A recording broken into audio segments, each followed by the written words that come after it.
Hello दोस्तों, स्वागत है आप सभी के इस सेशन में। This session is part of a 10 minute day series and यहाँ पर हम Indian economy in Indian financial system, उसका module C chapter 20 phase of Indian financial system, इसको डिस्कस कर रहे हैं। How this topic is important from the exam point of view, कितने marks का क्वेश्चन आता है एंड कैसे हम इसे कवर कर सकते हैं, ये सब हम देखेंगे इन दिस सेशन।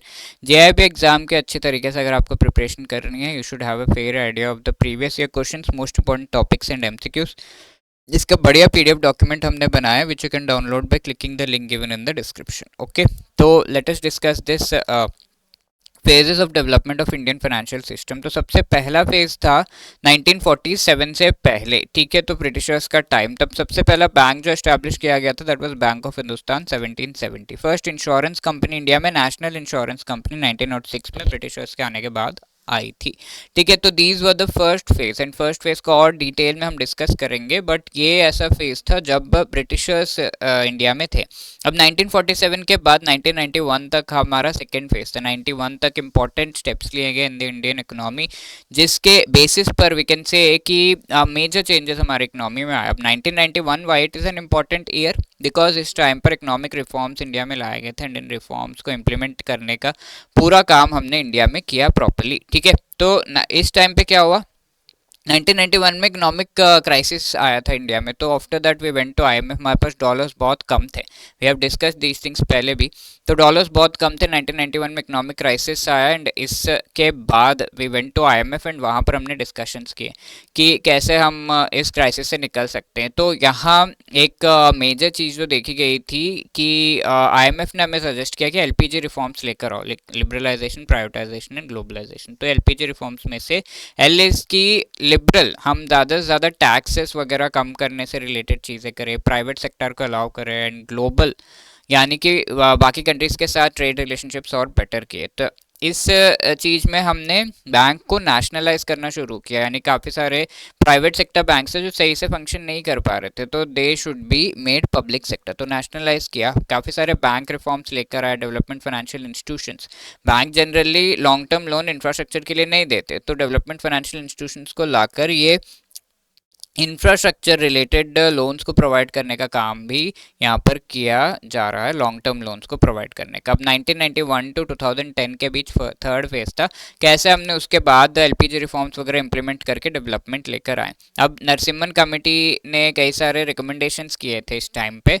हमने जो 1991 में क्राइसिस देखा था, हमने कहा कि ऐसा फिर से नहीं होना चाहिए, तो उससे रिलेटेड हमने नरसिम्हन कमेटी को बिठाया और कहा कि कुछ रिफॉर्म्स आप सजेस्ट करें so that this does not repeat. तो वो चीज़ें जो रिफॉर्म्स थे उनके थ्रू हमने किया।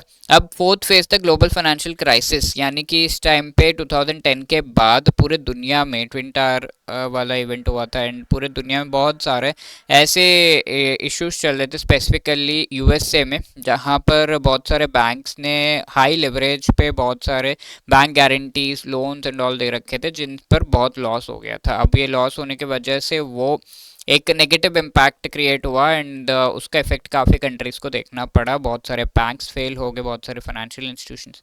ऑल्दो इंडिया पे उतना इफेक्ट नहीं हुआ, बट वी विल सी कि कैसे ये सारी चीज़ें हुई। सो फर्स्ट फेज को थोड़ा डिटेल में आज हम डिस्कस कर रहे हैं कि बैंक्स कैसे एमर्ज हुए। एसबीआई, पीएनबी सबसे पहले अगर हम देखें, बैंक ऑफ हिंदुस्तान 1770 कैलकाटा में सबसे पहला बैंक था। Then general bank, Aundh bank, आप देख रहे हैं कि एस्टैब्लिश हो रहे हैं, फिर ये खत्म भी हो जा रहे हैं after some period of time. SBI, PNB को एस्टैब्लिश किया लेटर ऑन। यू नो कि ब्रिटिशर्स के तीन इंपॉर्टेंट गढ़ थे, इंपॉर्टेंट एरियाज थे, कैलकाटा, मद्रास एंड बॉम्बे। तीनों जगह पर इन्होंने बैंक एस्टैब्लिश किया। अब इन तीनों बैंक्स को 1921 में मर्ज कर दिया गया to form the Imperial Bank 1921। अब Imperial Bank was the most important bank in India. अब ये बैंक नोट प्रिंटिंग वगैरह बहुत चीज़ें देख रहा था। अब इसको लेटर ऑन आफ्टर इंडिपेंडेंस 1955 में 1 जुलाई को एसबीआई में ट्रांसफॉर्म कर दिया गया, which became the first public sector bank in India. Then Punjab National Bank PNB को 1874 में स्टार्ट किया गया था, विच इज स्टिल रनिंग। अब इसके अलावा एशिया का first stock exchange Bombay stock exchange को लाया गया। अब 1875 में इसे लाया गया था, तो पूरे एशिया का नंबर 1 सबसे पहला स्टॉक एक्सचेंज था और इसे आज के डेट में परमानेंट रिकॉग्निशन भी मिला हुआ है सेबी से कि ये परमानेंटली एग्जिस्ट करेगा हमेशा के लिए।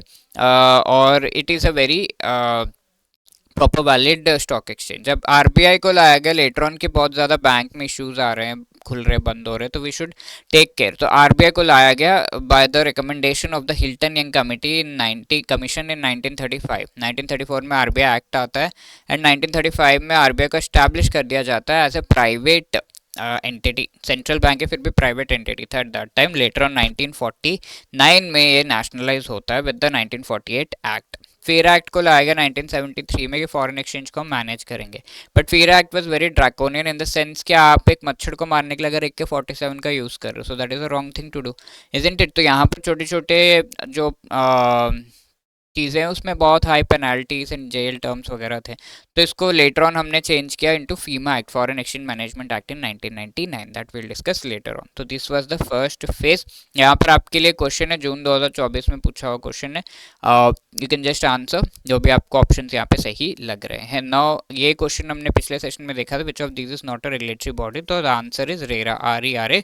बाकी सारे हैं रेरा, रियल एस्टेट रिलेटेड पहले था regulatory body, but now it is not a regulatory body. And let me tell you, if you are preparing for the JIB exam and want to clear it in one go और इस last minute, last जो time बचा है हमारे पास उसका best utilization आप करना चाहते हैं, then definitely you should go for the super crash course।